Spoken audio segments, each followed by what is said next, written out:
या सगळ्या विश्लेषणासाठी कशा पद्धतीने ही पहिली इनिंग तर झालेली आहे, आता सगळ्यांचं लक्ष असेल की पाकिस्तानची टीम कशा पद्धतीने खेळी करते आणि त्या सगळ्याचे अपडेट्स आपण आमचे प्रतिनिधी अमित यांच्याकडनं घेणार आहोत. आता आपण पुन्हा एकदा राज्यातल्या घडामोडींकडे वळूया. मराठा आरक्षण आणि शेतकरी कर्जमाफीसाठी मराठा क्रांती मोर्चाचे सदस्य आझाद मैदानात उपोषणाला बसलेले आहेत. गेल्या 6 दिवसांपासून आंदोलन सुरू आहे, पण या आंदोलनाची कोणत्याही राजकीय प्रतिनिधी किंवा सरकारनं दखल घेतलेली नाही. जवळपास 57 तरुण गेल्या 6 दिवसांपासून हे आंदोलन करतायत. जीव गेला तरी बेहत्तर, पण मागण्या मान्य झाल्याशिवाय आंदोलन मागे घेणार नाही, अशी भूमिका मराठा क्रांती मोर्चाच्या कार्यकर्त्यांनी घेतली आहे. आपण काही उपोषणकर्त्यांशी चर्चा देखील करणार आहोत, पण तुर्तास आपण ही सगळी परिस्थिती बघतोय. 14 जणांची प्रकृती अतिशय खालावली आहे उपोषणकर्त्यांची. इथल्याच शेजारच्या सेंट जॉर्ज हॉस्पिटलला, GT हॉस्पिटलला या सगळ्या उपोषणकर्त्यांवर उपचार झालेले आहेत. काही उपोषणकर्त्यांना सलाईन लावून परत या ठिकाणी आणण्यात आलेलं आहे. आपल्यासोबत काही उपोषणकर्ते आहेत, त्यांच्याशी आपण संवाद साधूयात. संभाजी पाटील आहेत आपल्यासोबत. 6वा दिवस आहे आज, तरी देखील सरकार पातळीवर दखल नाही अजून. गेल्या 6 दिवसापासून सगळ्या महाराष्ट्रामधून प्रत्येक जिल्ह्यातून 4-4, 5-5 मुलं इथे आहेत. तरुण मुलं आहेत, वयस्कर आहेत, सगळेच आमरण उपोषणासाठी बसलेले आहेत. कसल्याच प्रकारची काही प्रतिक्रिया नाही, हालचाल नाही. यामधून असं दिसते की या सरकारला गुजरात, पटेल आणि हरियाणा सारखं व्हावं हेच सरकारला वाटते.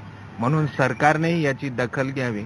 इथल्या कोणत्या तरुण मुलांना किंवा वयस्करांना जर काही झालं, जो महाराष्ट्रामध्ये उद्रेक होईल त्याला सर्व सोय या महाराष्ट्राचे प्रमुख आदरणीय मुख्यमंत्री साहेब जबाबदार राहतील आणि हा निश्चित उद्रेक होईल. त्यामुळे सरकारने लवकर निर्णय घेऊन ठोस भूमिका लिखित स्वरूपात देणार नाहीत तोपर्यंत आम्ही हटणार नाही.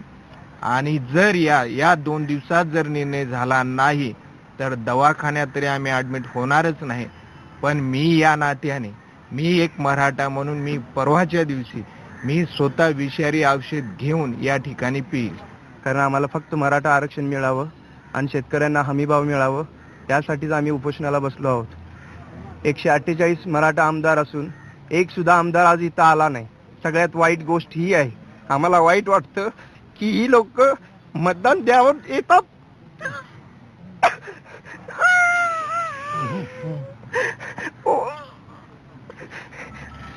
मतदानासाठी इकडे येतात, घरी येतात.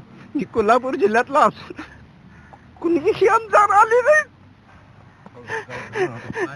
हे उपोषण मराठा समाजासाठी आहे आणि मराठा समाजाला जोपर्यंत न्याय मिळत नाही तोपर्यंत मी इथंच बसणार. भले माझा जीव गेला तरी मी मागे हटणार नाही आणि माझा परिवार माझ्या बरोबर आलेला बाहेर बसलेला. उपोषणकर्त्यांची तब्येत अतिशय ढासळताना आपल्याला पाहते. सरकार कुठल्या उपोषणकर्त्याच्या मृत्यूची वाट पाहत आहे का, हाच प्रश्न या निमित्तानं उपस्थित होतोय. व्हिडिओ जर्नलिस्ट प्रवीण शेट्टीसह मंगेश चिवटे, IBN लोकमत, मुंबई. एक छोटासा ब्रेक घेतोय बुलेटिन मध्ये. ब्रेक नंतर आम्ही पुन्हा मॅच विषयीच्या सगळ्या अपडेट्स आपल्यापर्यंत पोहोचवणार आहोत. पहा फक्त IBN लोकमत.